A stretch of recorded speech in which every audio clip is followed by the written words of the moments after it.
Hello students, welcome again our free tutorial YouTube channel. This is Nisha Pamar. We are studying here about accounting, and in our last video we completed our topic purchase book. Purchase book is a subsidiary books and our next subsidiary book is sales book. So in today's video we will study about sales book. अब sales book क्या होती है? देखो, जैसे आपकी purchase book थी जिसमें कि आप सिर्फ क्रेडिट परचेज़ ही डालते थे, जितनी भी आपकी क्रेडिट परचेज़ हुई वो आपने परचेज़ बुक में डाली। ऐसे ही सेल्स बुक में भी आपकी जितनी भी क्रेडिट सेल्स होंगी आप अपनी सेल्स बुक में डालोगे। सिर्फ आपको क्रेडिट सेल ही डालनी है, यहाँ पे आप लोग कैश सेल्स नहीं डालोगे।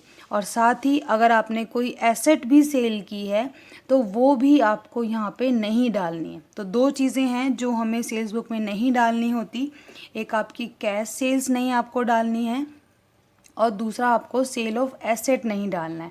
और जैसे हमने ट्रेड डिस्काउंट का ट्रीटमेंट परचेज बुक में किया था कि उसके पर्टिकुलर में हमने सिर्फ कैलकुलेशन करके बट हमारी अमाउंट के कॉलम में हमने सिर्फ अमाउंट लेस करके दिखाया था, तो ऐसे ही आपको सेल्स बुक में भी ट्रेड डिस्काउंट को वैसे ही दिखाना है। मतलब आपको मेंशन तो करना है कि हम लोग ट्रेड डिस्काउंट दे रहे हैं या ले रहे हैं, लेकिन उसका अमाउंट पे कोई फ़र्क नहीं पड़ेगा। ठीक है, वहाँ पे आपको अमाउंट जो है वो लेस करके ही दिखाना होता है। अब हमारी सेल्स बुक का फॉर्मेट क्या होता है? सो स्टूडेंट, ये है हमारा फॉर्मेट ऑफ सेल्स बुक। यहाँ पे भी आपको same to same purchase book की तरह ही अपने 10 कॉलम्स ही डालने होते हैं। सिर्फ चेंज कहाँ आएगा, जहाँ पे आप नेम ऑफ सप्लायर आपने डाला था परचेज़ में, क्योंकि देखो वहाँ पे आप परचेज़ कर रहे थे और जो परचेज़ आपको दे रहा था वो आपका सप्लायर था। ठीक है, या फिर आप उसको क्रेडिटर भी मेंशन कर सकते हो। ऐसे ही सेल्स बुक में क्या हो जाएगा, सेल्स बुक में जिनको आप सेल करोगे वो आपके कस्टमर होते हैं या फिर आप उनको डेटर्स भी बोल सकते हो। तो आपके फॉर्मेट में सिर्फ यही एक चेंज आएगा, बाकी सारे के सारे जो 10 कॉलम्स हमने परचेज बुक में बनाए थे वही सारे हमें यहाँ पे भी बनाने होते हैं। सबसे फर्स्ट कॉलम आपका डेट होता है,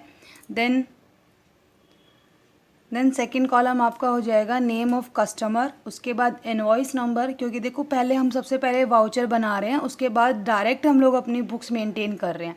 तो यहाँ पे आपको जो भी आप क्रेडिट में सेल या परचेज़ करते हो उसके लिए आपको इनवॉइस बनाना होता है।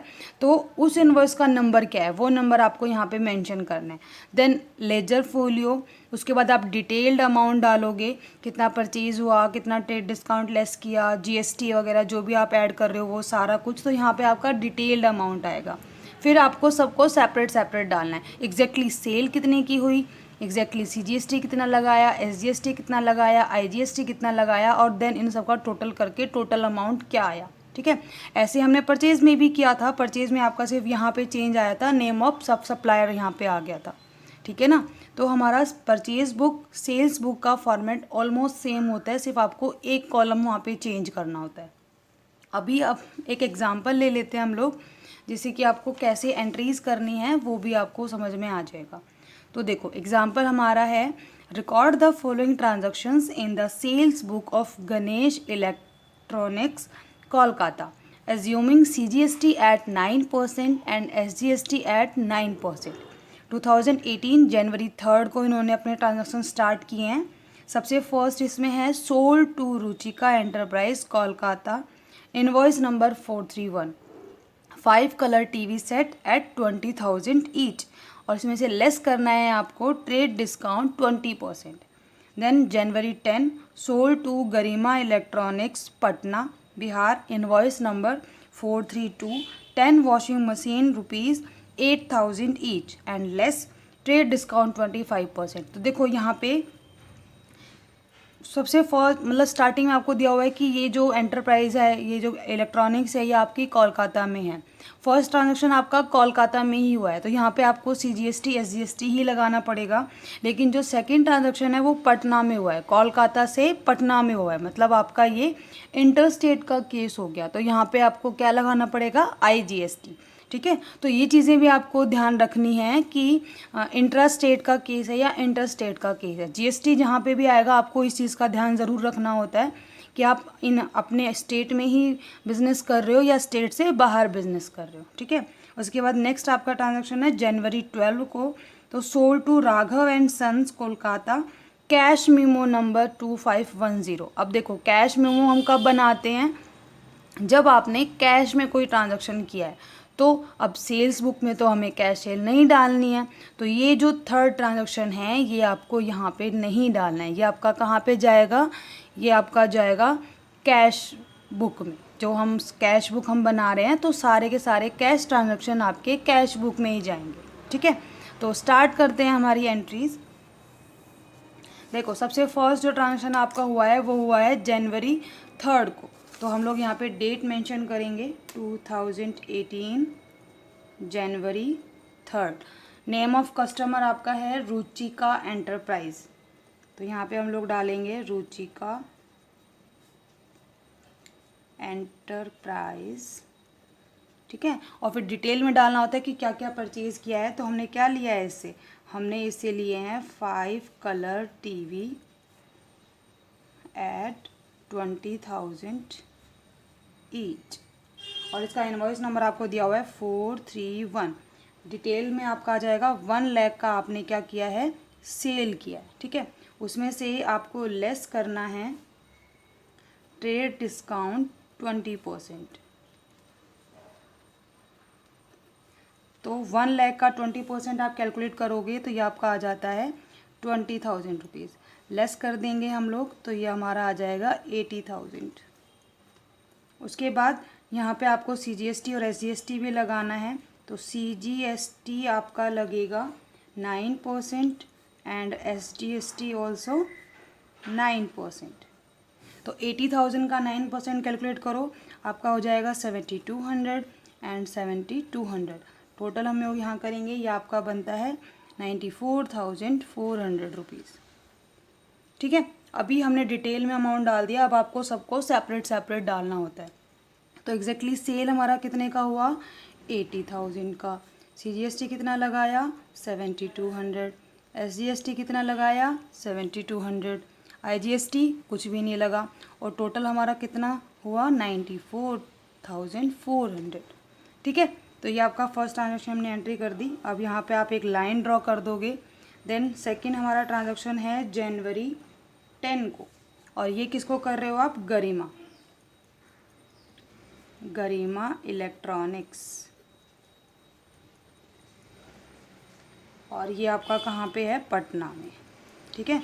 तो यहाँ पे हमें क्या लगाना पड़ेगा, यहाँ पे लगाना पड़ेगा हमें IGST। अब पहले देखते हैं क्या पर सेल किया है हमने यहाँ पे। तो हमने सेल किया है 10 वॉशिंग मशीन एट 8,000 ईच।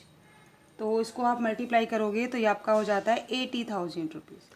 अब इसमें से हमें लेस करना है ट्रेड डिस्काउंट। ट्रेड डिस्काउंट आपका यहाँ पे आपको करना है 25%। तो 80,000 का 25% कैलकुलेट करेंगे, ये आपका बनता है 20,000 रुपीज़। तो लेस कर दो, लेस करके आपका होता है 60,000। अब यहाँ पे आपको ऐड करना है IGST। तो देखो IGST की परसेंटेज आपको सेपरेट नहीं दी हुई है, तो हम कैसे निकालेंगे, हम क्या करेंगे, CGST और SGST को प्लस कर देंगे, ठीक है ना। IGST का हाफ होते हैं CGST SGST, और अगर आपको IGST निकालना होता है तो आप इन दोनों परसेंटेज को ऐड कर दोगे। तो 9 + 9 आपका हो गया 18। तो 18% हमें यहाँ पे IGST लगाना है। 60,000 का 80% कैलकुलेट करोगे तो ये आपका आता है 10,800, यानी कि आपका टोटल सेल जो है वो कितने का हुआ, 70,800 रुपीज़, ठीक है। अब इसको सेपरेट सेपरेट हम लोग डालेंगे। तो 60,000 का हमारा एग्जैक्टली सेल हुआ, CGST SGST हमने कुछ भी नहीं लगाया, IGST हमारा लग गया 10,800 का। टोटल हमारी सेल जो है वो हो गई 70,800, ठीक है। अब ये करने के बाद हमें टोटल करना होता है कि टोटल आपका क्या हुआ है, ठीक है। तो ये इनका टोटल नहीं करना है हमें, ये जो सेपरेट कॉलम्स होते हैं इनका टोटल करना होता है। तो यहाँ पे आप करोगे तो ये आपका बनता है 1,40,000, ठीक है। इस तरह से लाइन ड्रॉ कर लो।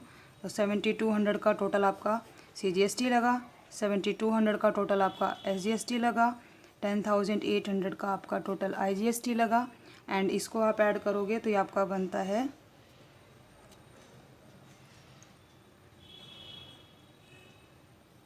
1,75,200 रुपीज़। ठीक है, तो ये हमारी सेल्स बुक थी। सेल्स बुक में देखो हमने सेम टू सेम ये आपकी परचेज बुक जैसी है, ऐसा कुछ भी इसमें अलग नहीं था। हमने एंट्रीज़ भी वैसे ही की जैसे हम परचेज बुक में करते आए हैं। हमने कॉलम भी वही 10 कॉलम बनाए जो हमने परचेज़ में बनाए थे।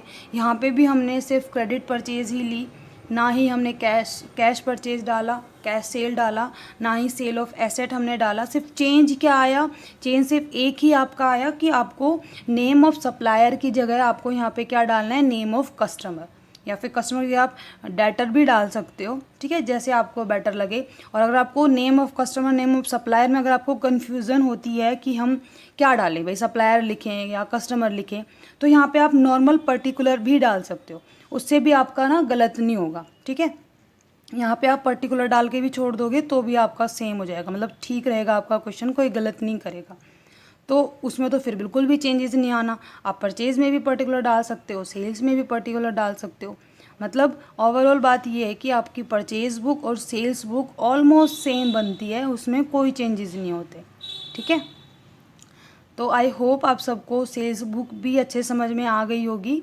हमारी नेक्स्ट वीडियो में हम sales return book and purchase return book दोनों के बारे में स्टडी करेंगे। ठीक है, थैंक यू।